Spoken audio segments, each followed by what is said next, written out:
La liberté d'expression est-elle menacée dans notre pays, la Côte d'Ivoire? 360 ouvre le débat ici en studio et chez vous. Nous ouvrons Guamene. Bonsoir. Bonsoir, madame. Vous êtes le président de l'association Avocats Ivoiriens pour les droits de l'homme. Merci d'avoir accepté notre invitation.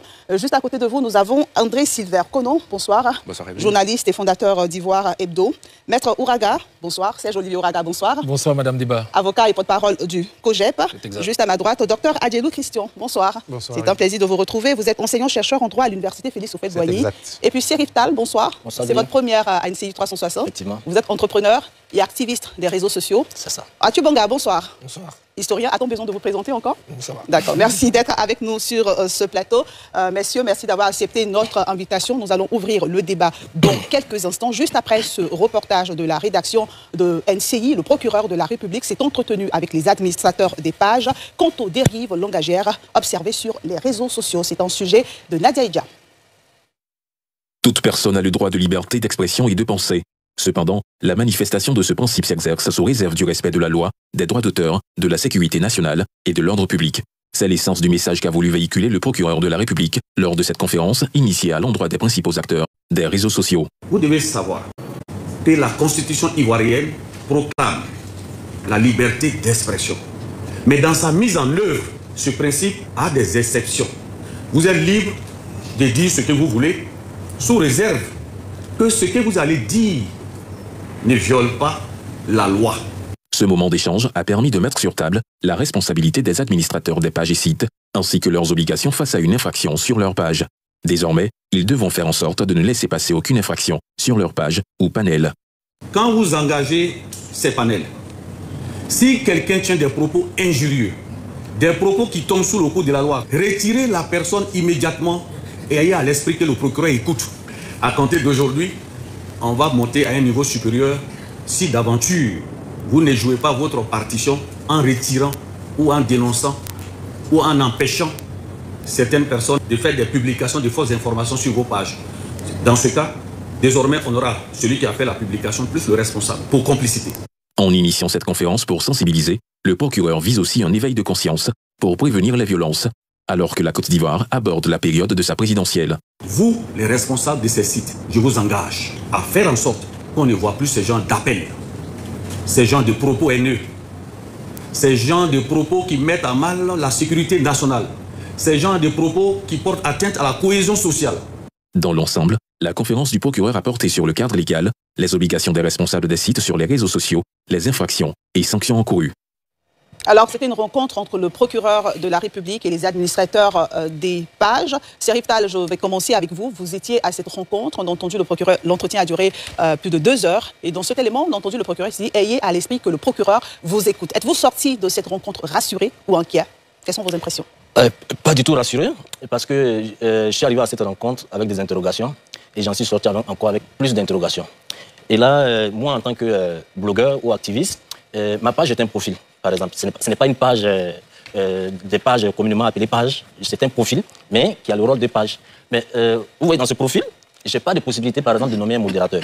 Lors de cette rencontre, le procureur a demandé à ce que toutes ces pages-là, toutes ces personnes-là, avec plus de 25 000 abonnés, puissent avoir des modérateurs. Vous avez la possibilité de faire la modération vous-même?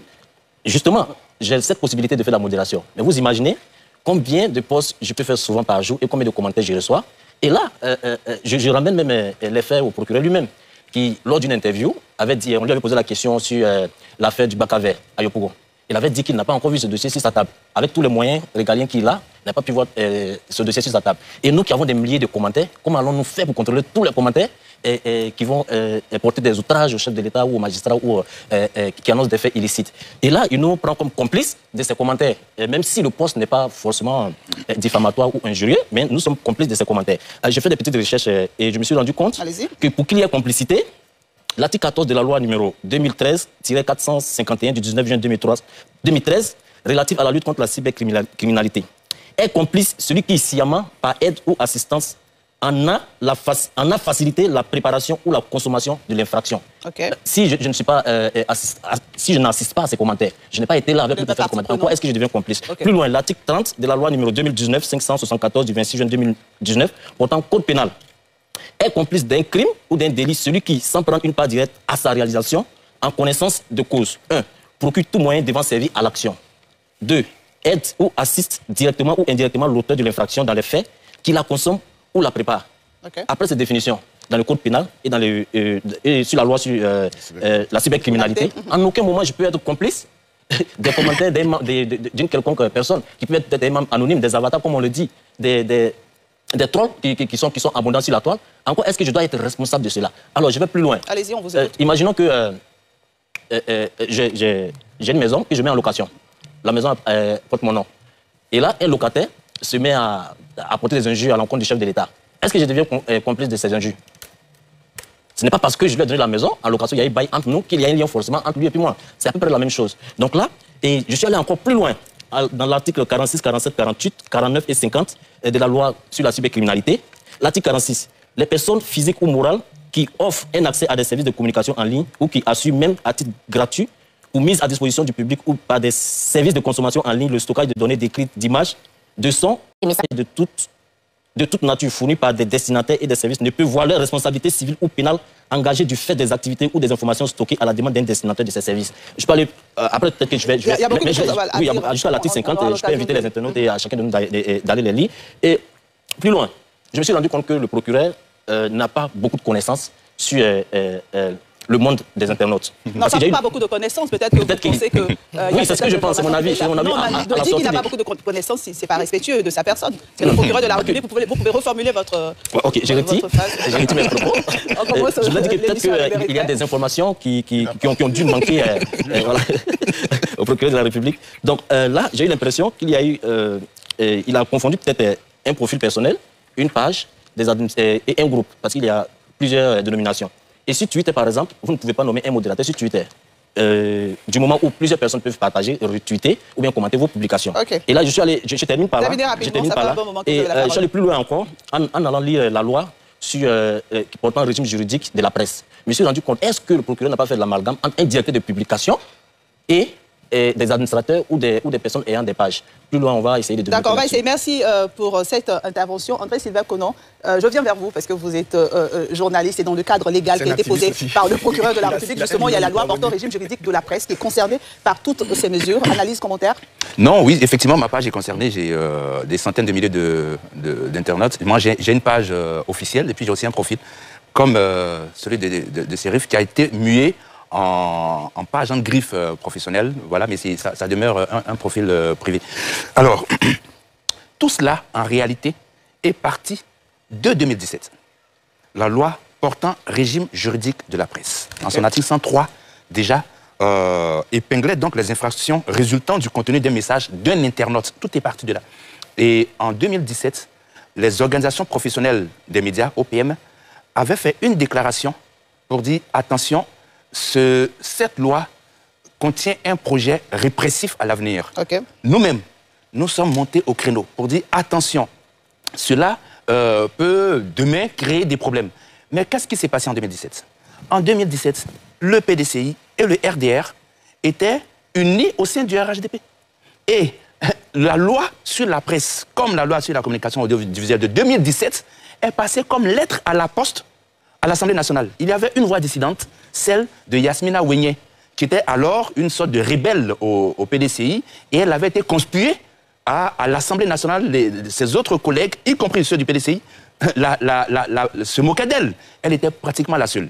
Et donc, aujourd'hui, cette loi qui a donné naissance à d'autres, puisqu'en 2022, il y a eu une réforme encore du code de la loi sur la presse, en 2022, décembre 2022, qui a introduit d'autres dispositions. Par exemple, la loi sur la communication audiovisuelle a donc promu donc cette affaire de 25 000. Dès lors que vous avez 25 000 abonnés, que ce soit une page, un profil, que ce soit sur Twitter, que ce soit vraiment, dès que vous dépassez 25 000 abonnés, la loi elle est très claire. Hein, je vais chercher pour... Cette voie cette loi, en fait. Oui, bien sûr, bien sûr. Vu que, article 80 bis de la loi sur la communication audiovisuelle, la diffusion de contenu audiovisuel de toute plateforme disposant de 25 000 abonnés en ligne n'a pas le caractère de correspondance privée. Donc, que ce soit un profil ou non, la loi dit que non, non.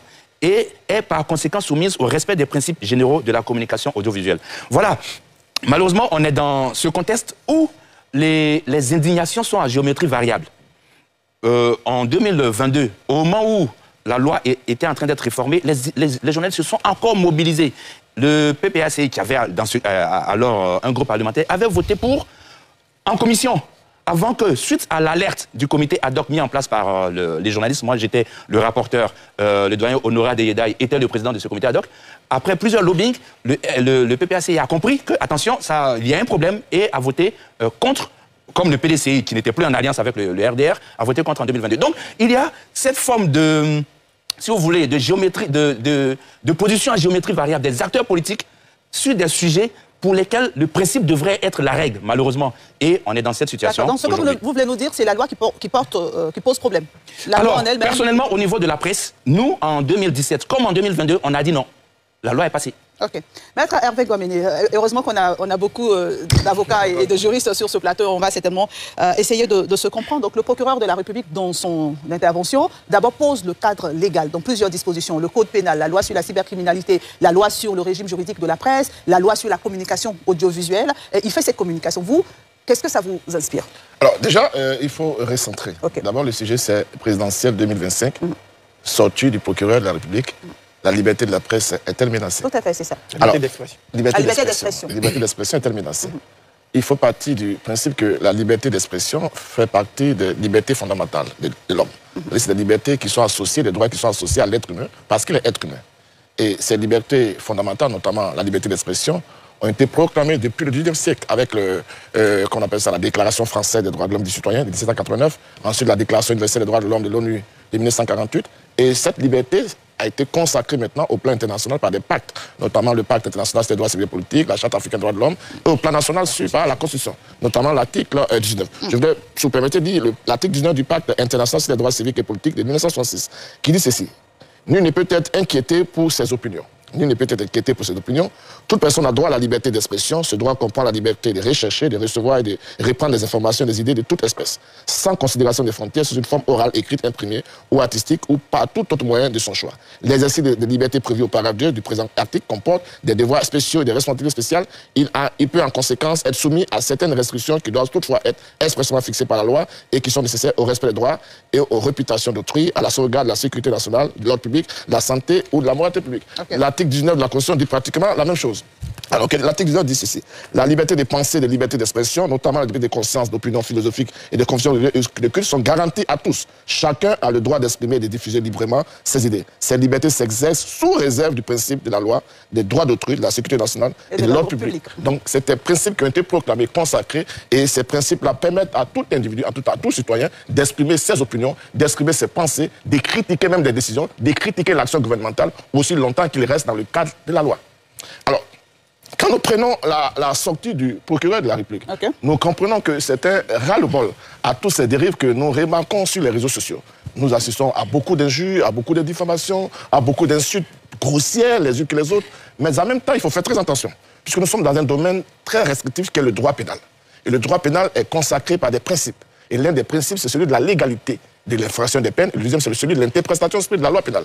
Alors quand le procureur dit que celui qui a une page sur laquelle on fait un commentaire peut être poursuivi en tant que complice, il y a un problème. À quel niveau? À quel niveau? Parce que on dit, la liberté d'expression est-elle menacée dans notre pays, la Côte d'Ivoire?